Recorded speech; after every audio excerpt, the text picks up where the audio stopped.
Welcome learners. In this video, we will discuss direct method of language teaching. Let's start.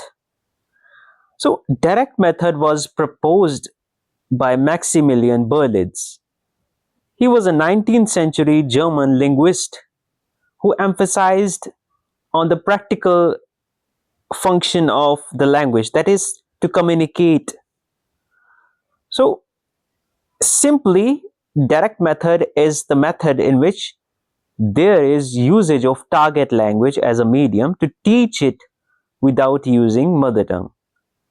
आसान शब्दों में कहें तो डायरेक्ट मेथड वो मेथड है जिसमें हम जो लैंग्वेज हम सीखना चाहते हैं, जैसे हमारे केस में इंग्लिश लैंग्वेज, और इस मेथड के थ्रू जो टीचर है वो इंग्लिश सिखाएगा इंग्लिश लैंग्वेज में, वो हिंदी नहीं बोलेगा, या फिर हिंदी या फिर आपकी जो भी मदर टंग है वो उसका यूज नहीं करेगा।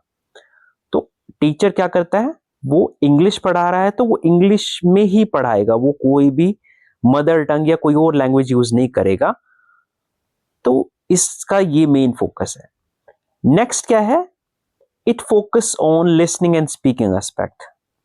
तो डायरेक्ट मेथड में क्या है, मेन फोकस क्या होता है, बोलने पे, कि आप उस लैंग्वेज को बोल सकते हो, आप फ्लुएंट हो कि नहीं, और लिसनिंग, जैसे कि हम दूसरे को समझ पाए, सुन पाए। ठीक है। Emphasis on thinking in the target language, that is English.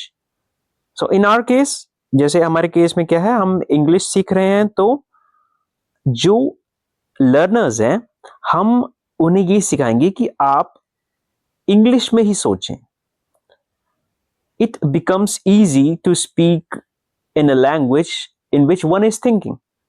आप जिस लैंग्वेज में सोच रहे हो आपको फिर ट्रांसलेट नहीं करना पड़ेगा, तो ये काफी इजी हो जाता है। अगर आप इंग्लिश में सोच रहे हो तो बोलना आपके लिए इजी है, लेकिन अगर आप अपनी मदर टंग या जैसे हिंदी में सोच रहे हो, फिर आप उसको ट्रांसलेट करोगे इंग्लिश में, तो उसमें टाइम लग जाएगा, और हो सके आपकी जो ट्रांसलेशन है वो अच्छी भी ना हो।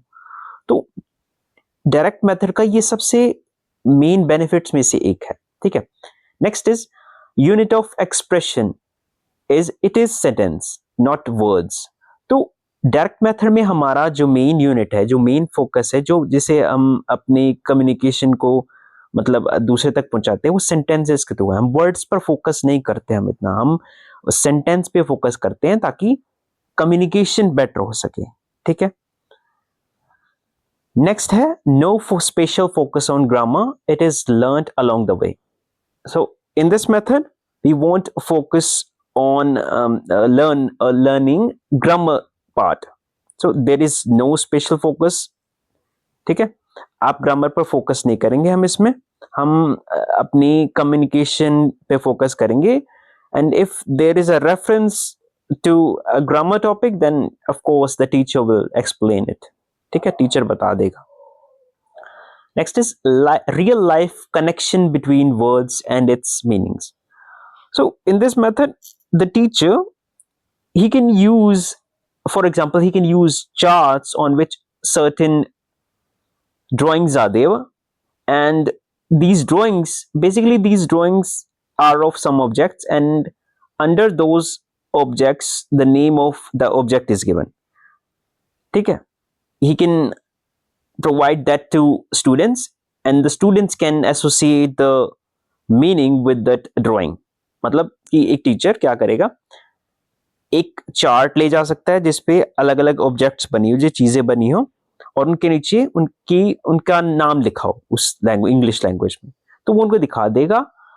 तो जो लर्नर्स है वो समझ जाएंगे कि इस ऑब्जेक्ट को इंग्लिश या फिर मेन लैंग्वेज में ये बोलना है। ठीक है, ये भी एक तरीका हो गया डेमोन्स्ट्रेशन का जो इसमें हम यूज कर सकते हैं। आगे है एक्टिव पार्टिसिपेशन।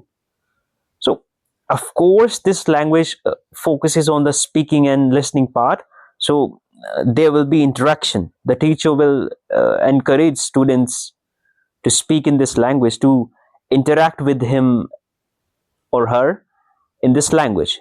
ठीक है, तो इसमें क्या है, इंटरेक्शन बढ़ेगा, आप इंग्लिश में बोलोगे, इंग्लिश में सुनोगे, तो ऑब्वियस है आपकी कम्युनिकेशन स्किल्स अच्छी हो जाएंगी।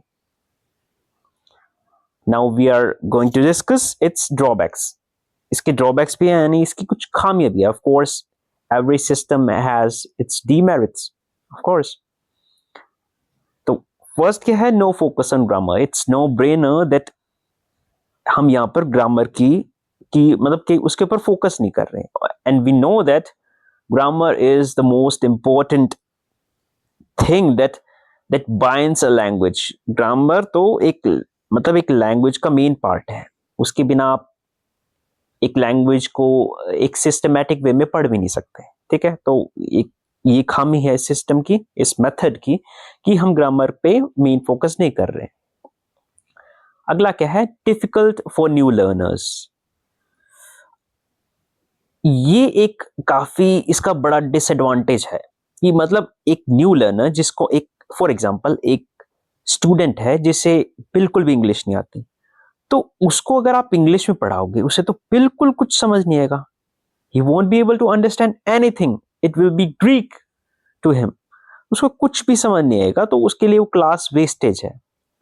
तो हम क्या कर सकते हैं, उसके लिए हम दूसरा जैसे ग्रामर ट्रांसलेशन मेथड के थ्रू हम इसे समझा सकते हैं। जब वो कुछ लैंग्वेज सीख जाए, when he gets an intermediate level, ठीक है, तो तब हम उसे क्या सिखा सकते हैं, तब हम उसे डायरेक्ट मेथड में सिखा सकते हैं। पर न्यू लर्नर्स के लिए इट्स अ नो नो, ठीक है। Next is reading and writing are avoided in this method.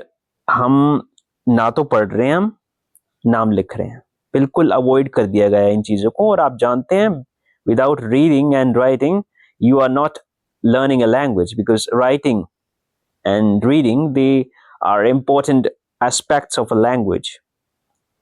तो यही था हमारा डायरेक्ट मेथड पे जो हमारा टॉपिक। मैं उम्मीद करता हूं आप कुछ सीखे होंगे। Thank you.